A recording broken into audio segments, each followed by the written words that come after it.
Donc, il y a un petit exercice intéressant là. Donc, toujours un peu théorique par rapport aux exercices pratiques qu'on avait vu. Si on a P0 égale x moins 1, x moins 2, x moins 3. Degré de P0, c'est 3. Ok. P de 1 égale x, x moins 2, x moins 3. Pareil, degré de P1, c'est 3. Et P2 égale x, x moins 1, x moins 3.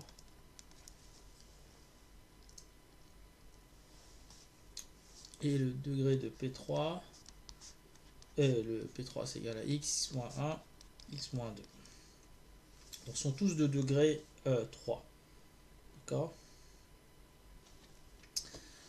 Donc c'est pas même réel. Donc on peut écrire que P0, P1, P2, P3.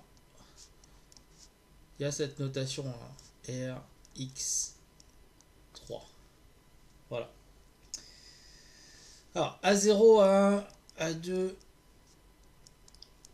A3. Il manque A2 là. C'est des réels. Et on définit un polynôme Q comme A indice 0, P indice 0, P indice 0, 2, 0, plus A indice 1, P indice 1, P indice 1, 2, 1, A indice 2, P indice 2, P indice 2, 2, plus P indice 3, P indice 3, P indice 3, 2, 3. C'est intéressant son truc. Alors, première question, il faut montrer que Q est un Q appartient à R3 de X. C'est-à-dire que Q est un polynôme de degré inférieur à 3 et qui vérifie pour tout I appartenant à 0, 1, 2, 3. Alors, sur où ce I, parce qu'à chaque fois on a bien voilà, on a bien du 0, 1, 2, 3, 0, 1, 2, 3, ok. Q indice I égale à indice I. Alors, la racine de Q indice I égale à indice I. Alors, qui vérifie? Voilà. Alors, comment on peut voir ça? Q indice I égale à indice I. Alors, on sait que P0, P1, P2, P3, ils appartiennent à R3 de X. Ok, donc ils sont de degré inférieur à 3. Ok.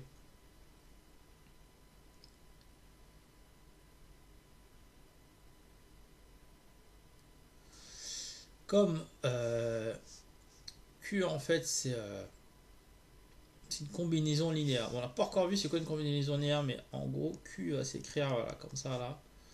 1 10 0, P1 10 0, 0, P0, voilà, plus 1 10 1, P1 10 1, 1, P1, plus 1 1 10 2, P1 10 2, 2.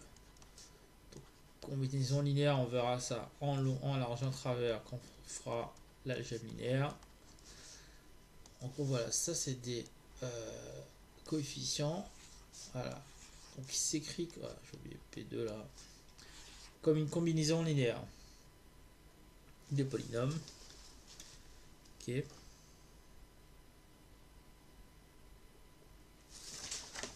Donc du coup, le degré de Q, il est bien f égale à 3. F égale à 3 le degré, f égale à 3, f égale à 3, f égale à 3.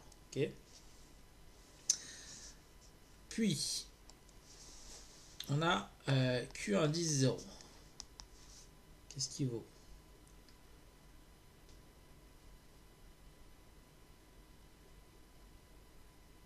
Alors, quand Q indice 0, donc P de 0, 0. Alors, ça vaut 1 indice 0, P indice 0, de 0. Ok. Alors, pourquoi il me dit fois 1 lui? Plus 0, plus 0. P indice 1 de 0. P indice 0 de 0. Ouais. Ok.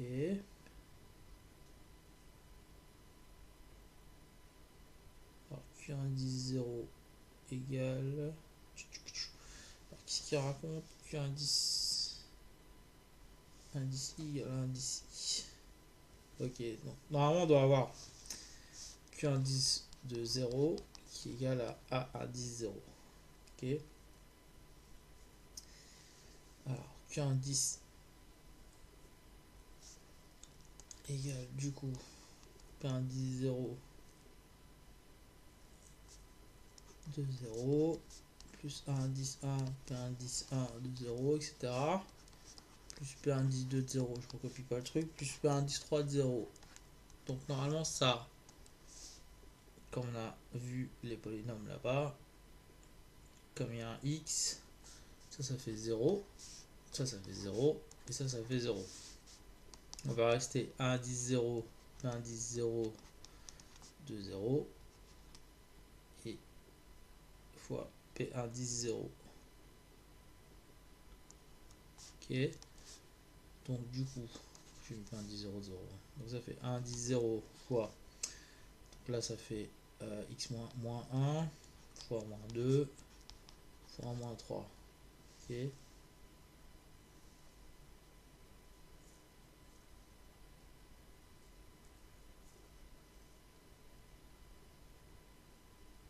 Ah bah ouais. C'est bien P1 10 0 de 0. Ouais. Donc P1 10 0 de 0. Donc ça, c'est la même chose que ça. Hop, hop. C'est égal à 1 10 0. Donc on a vu, voilà. Donc, maintenant Q indice 1. Donc Q indice 1.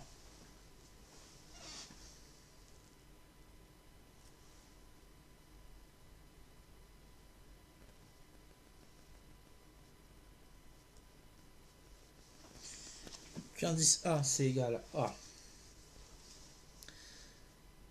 Donc du coup, comme lui c'est du...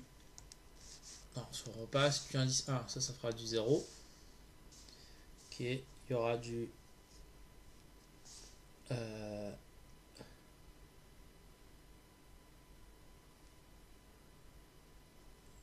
donc P1, lui s'annulera pas. Lui va s'annuler, lui va s'annuler.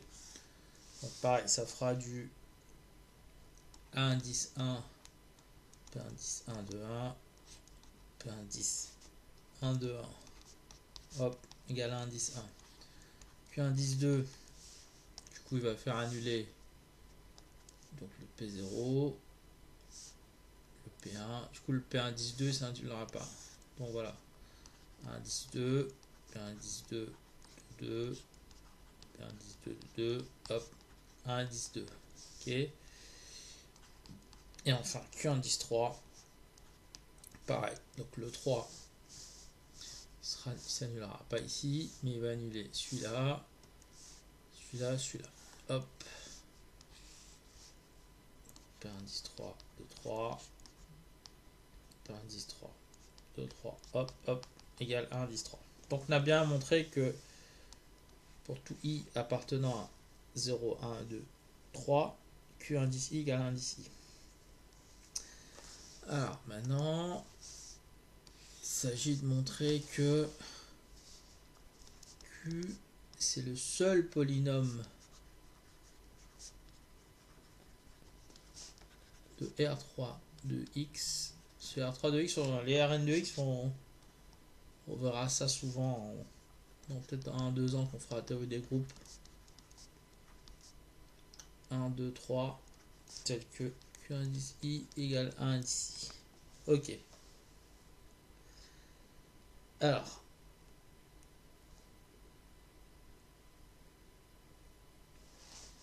donc il donne un petit hint là.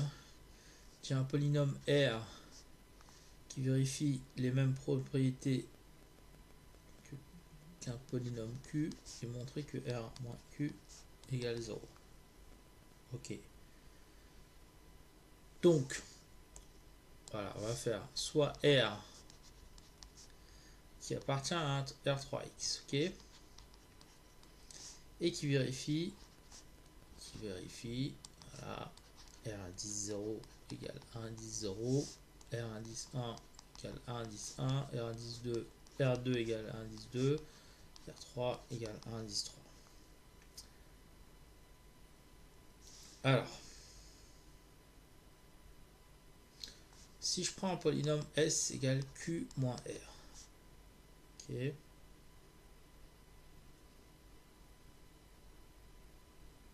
il doit être de degré inférieur ou égal à 3. Ok. Et il doit vérifier. On est d'accord, inférieur ou égal à 3, parce que lui, inférieur égal à 3, inférieur égal à 3. Ok. S 1 10 0 égale Q1 10 0 moins R1 10 0. Et du coup, ça c'est égal à 1 10 0 moins 1 10 0 fait 0. S1 10 1 Q1 10 1 moins R1 10 1 égale 1 10 1 moins 1 10 1 égale 0. S1 10 2 pareil égale 0. S1 10 3 égale 0.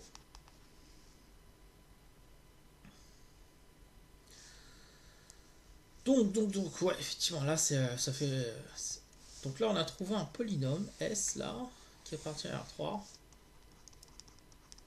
et on a trouvé qu'il a 4 racines. D'accord, 4 racines, mais il est de degré égal à 3.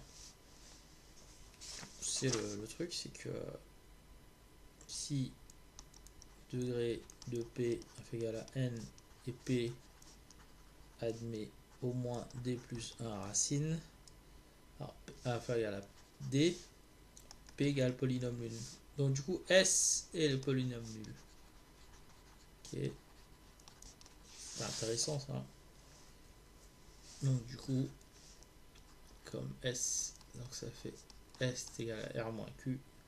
Du coup, R égale Q. Donc unicité, Q est le seul polynôme de R3X qui vérifie pour tout I appartenant à 0, 1, 2, 3, Q indice I égale 1 indice I. Voilà.